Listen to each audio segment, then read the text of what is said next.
एक गांव में वीरू नाम का एक गरीब लकड़हारा अपनी पत्नी के साथ रहता था। वह रोज लकड़ी काटता और उसे बाजार में बेचकर अपना गुजारा करता था, परंतु वह बहुत ही ईमानदार था।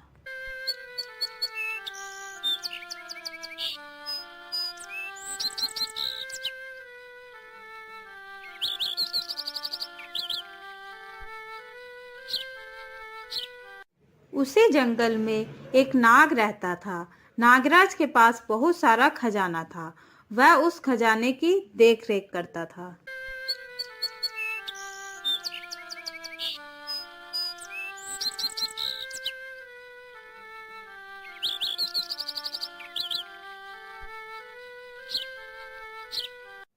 ओ भाग्यवान, ये सामान लो और कुछ खाने के लिए बना लो। ठीक है, अभी बनाती हूँ, तब तक आप मुंह हाथ धो लो। फिर वह दोनों खाना खा लेते हैं और फिर रात को पति अपनी पत्नी से कहता है, अभी तो हम जंगल की लकड़ियां काट कर अपना गुजारा करते हैं, पर धीरे धीरे जंगल की लकड़ियां खत्म होती जा रही हैं। फिर हम अपना गुजारा कैसे करेंगे? आप चिंता मत करिए, भगवान पर भरोसा रखिए, वह सब ठीक करेंगे। फिर वह दोनों सो जाते हैं। अगली सुबह लकड़हारा जंगल में लकड़ी काटने के लिए जाता है। जंगल से लकड़ी काटकर घर आने में उसे देर हो जाती है। घर वापस आते समय रास्ते में उसे एक जख्मी सांप दिखाई देता है। पहले तो उसे देखकर डर जाता है, फिर जब लकड़हारे को पता चलता है कि सांप जख्मी है, तो लकड़हारा उसके पास जाता है। फिर वह देखता है कि सांप को चोट लगी है, उसके खून निकल रहा है। तो वह जंगल में जड़ी बूटी ढूंढता है और उसे पीसकर सांप को लगाता है। थोड़ी देर बाद सांप ठीक हो जाता है। फिर लकड़हारा नागराज से पूछता है, ये चोट आपको कैसे लगी? फिर नागराज उसे बताता है। और सुबह जब मैं खाने की तलाश में बाहर निकला था, तभी अचानक से एक बाज पक्षी ने मुझ पे हमला कर दिया। मैं बहुत मुश्किल से उससे जान बचाकर इस झाड़ी में छिप गया था। तुम्हारी इस सेवा भाव को देखकर मैं बहुत खुश हुआ, लेकिन तुम इस समय कहाँ जा रहे हो? मैं एक गरीब लकड़हारा हूँ, जो लकड़ी काटकर अपना गुजारा करता हूँ। आज मुझे लकड़ी काटते हुए देर हो गई, तो मुझे रास्ते में आप जख्मी हालत में मिले। तुमने मेरी मुसीबत में मदद की है, इसलिए मैं तुम्हें कुछ देना चाहता हूँ। मेरे साथ चलो।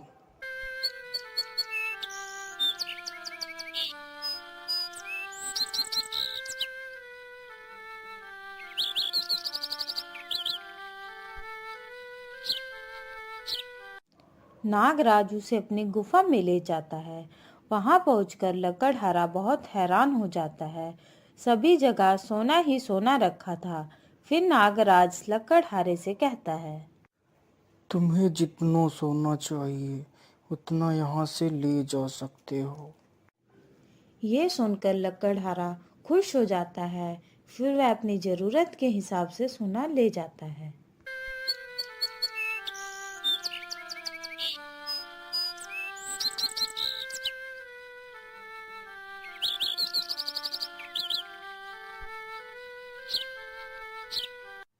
फिर वह घर पहुंचता है और अपनी पत्नी को आवाज देता है और उसे सोना दिखाता है। पहले तो पत्नी हैरान हो जाती है, फिर वह अपने पति से पूछती है, ये सोना आपको कहाँ से मिला? फिर लकड़हारा उसे पूरी कहानी बताता है।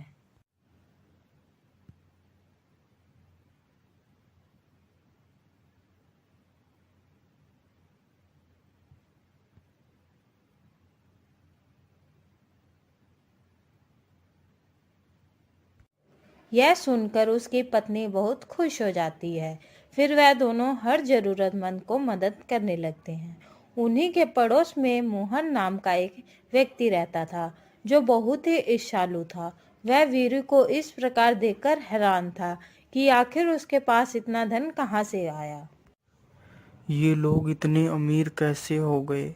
कल तक तो ये एक रोटी को तरसते थे। आखिर ये हुआ कैसे? मुझे इसका पता लगाना ही होगा। फिर अगली रात मोहन वीरू के घर में छुपके से देखता है कि वीरू के घर में कितना खजाना रखा है। तभी वह उस खजाने को चुराने की सोचता है और वीरू के घर के अंदर घुस जाता है।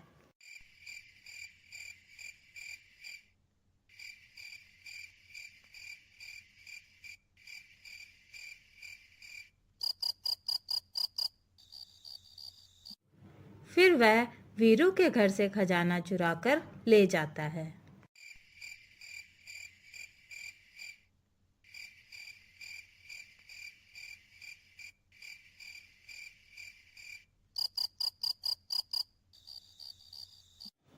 फिर वह घर पहुंचकर खजाने को देखता है तो उसमें से सांप निकलता है और फिर सांप मोहन से बोलता है, तुम बहुत ही लालची हो। ये खजाना मैंने उस गरीब लकड़हारे को उसकी ईमानदारी से खुश होकर दिया था, लेकिन तुम इसे चुरा ले आए। ये तुमने अच्छा नहीं किया। फिर सांप उसे डस लेता है और वहां से चला जाता है। अगर आपको वीडियो अच्छी लगी हो तो वीडियो को लाइक करें और साथ ही चैनल को भी सब्सक्राइब कर लें। एक लंबे समय पहले एक गांव में आधी रात को दिखने में भयानक लंबी बाल वाली एक चुड़ैल अजीब आवाजें बनाती घूमती रहती थी। बहुत समय से आधी रात होते ही हमारे गांव में अजीब आवाजें आ रही हैं। पता नहीं कौन करते रहता है। हाँ, उस समय में सभी दरवाजे बंद करके अंदर ही रहते हैं। एक दिन वो चुड़ैल जब उस गांव में घूमते रहती है, खिड़की से उसे एक सुंदर औरत सोते हुए नजर आती है। हर रोज ये सारे गांव वाले मेरा अपमान करते थे कि मैं बदसूरत हूँ, इसीलिए मैं मर के चुड़ैल बन गई और इसीलिए मैं अब इस खूबसूरत औरत में घुस के इस गांव में कोई भी औरत को खूबसूरत नहीं रहने दूंगी। मेरे मौत के लिए जिम्मेदार इन गांव वालों से बदला लूंगी। ऐसे फैसला करके तुरंत उस औरत में घुस जाती है और सुबह होते ही वो फिर से साधारण औरत बन जाती है।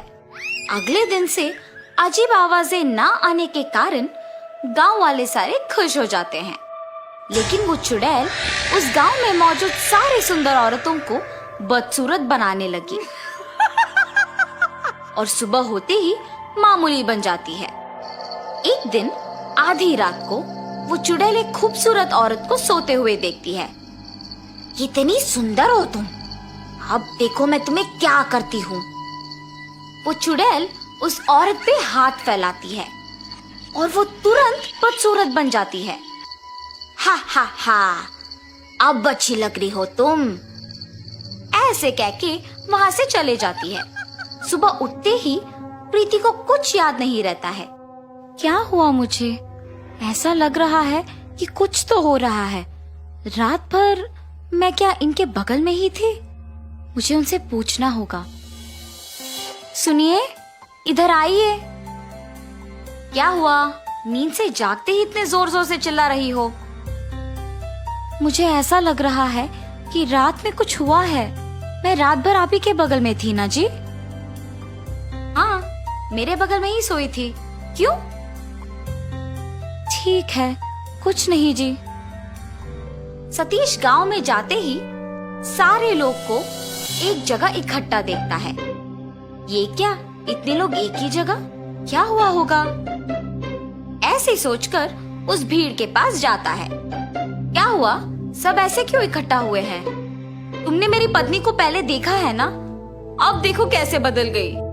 पहले हमारे गांव में अजीब आवाजें सुनाई देती थी, लेकिन अब वो आवाजें नहीं आ रही हैं। हमें पता नहीं है कि तुम्हारे पत्नी को बदसूरत किसने बनाया, इसीलिए हमें सावधान रहना होगा।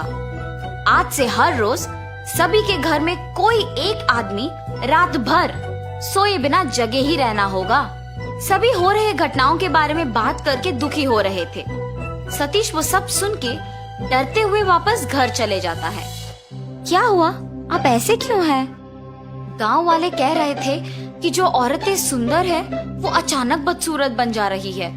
तुम सावधान रहो, अगर किसी पे शक है तो मुझे तुरंत बता दो। आपकी बातें सुनकर मुझे भी डर लग रहा है जी।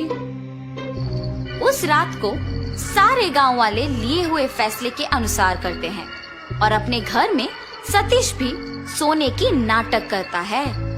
ठीक 12 बजे प्रीति को बिस्तर से उठकर एक आईना लेके उसमें अपने आप को देखते हुए देख सतीश दंग रह जाता है। अब हर रोज की तरह मुझे इस आईने को छुपाना होगा। ऐसे सोच के तुरंत चुड़ैल के रूप में बदल जाती है। उस आईने को एक जगह छुपा के घर से निकल जाना सतीश देख डर के मारे बिस्तर पे बेहोश हो जाता है। सुबह होश में आके नींद से जाग उठता है। प्रीति को हमेशा की तरह देख वो आश्चर्यचकित हो जाता है। क्या हुआ, आप मुझे देख ऐसे डर क्यों रहे हैं? मैं क्यों डरूंगा? मुझे किसी से डर नहीं है। ऐसे कांपते हुए डर के मारे गांव वालों के पास जाता है और जो कुछ उसने पिछली रात को देखा था वो सब बताता है। आज के समय में भी भूत प्रेत को मानते हो? क्या तुम सच में तुम्हारी पत्नी को चुड़ैल के रूप में बदलते हुए देखा? तो तुम सोच रहे हो कि गांव में हो रहे घटनाओं का तुम्हारी पत्नी वजह है? अगर तुम लोगों को मेरे बात पे यकीन नहीं है तो मेरे साथ मेरे घर आओ। मेरी पत्नी को दिखे बिना एक कोने से उसे देखो। सतीश के ऐसे कहने पर गांव वाले उसके साथ उसके घर जाते हैं और एक कोने में छुप जाते हैं। रात के 12 बजते ही प्रीति अचानक नींद से जाग के एक आईने में अपने आप को देखना वो सब देखते हैं। उस आईने में देखते हुए वो एक चुड़ैल में बदल जाती है। ये देख सारे डर जाते हैं। उस चुड़ैल को घर से बाहर जाते हुए देख सारे उसका पीछा करते हैं। वो चुड़ैल एक सुंदर औरत को देख उसके पास जाती है। कितनी सुंदर हो तुम, देखना मैं तुम्हें कितनी बदसूरत बना दूंगी। ऐसे कह के वो अपने हाथों को फैलाती है और उसे बदसूरत बना देती है। ये सब देख गांव वाले दंग रह जाते हैं। हा, बाकी औरतों को भी ऐसे ही बदसूरत बनाना होगा। अब तो मेरे बातों का यकीन करोगे ना तुम लोग? तुम सही कह रहे थे, अगर हमने इस चुड़ैल को ऐसे ही छोड़ दिया तो वो सबको बदसूरत बनाएगी। इसका हल जल्दी सोचना होगा। 1 मिनट, ये अपने आप को आईने में देख चुड़ैल बनी है। इसका मतलब ये है कि इसका और उस आईने का कुछ संबंध है। हाँ, मैंने भी उस दिन यही देखा। उस चुड़ैल से पहले ही घर पहुँच के हमें उस आईने को ढूंढना होगा। हाँ, चलो। ऐसे सारे गांव वाले सतीश के घर जाके उस आईने को ढूंढते हैं। जब तक वो चुड़ैल घर लौट आती है, गांव वालों के हाथ में उस आईने को देख डर जाती है और उस चुड़ैल के अंदर आते ही गांव वाले भी डर जाते हैं। मैं तुम लोगों को कुछ नहीं करूंगी, डरो मत, बस वो आईना मुझे दे दो। ऐसे कांपते हुए कहती है। चुड़ैल जब बात कर रही होती है, डर के मारे हाथ कांपते हैं और आईना उनके हाथों से फिसल के नीचे गिर के टूट जाता है।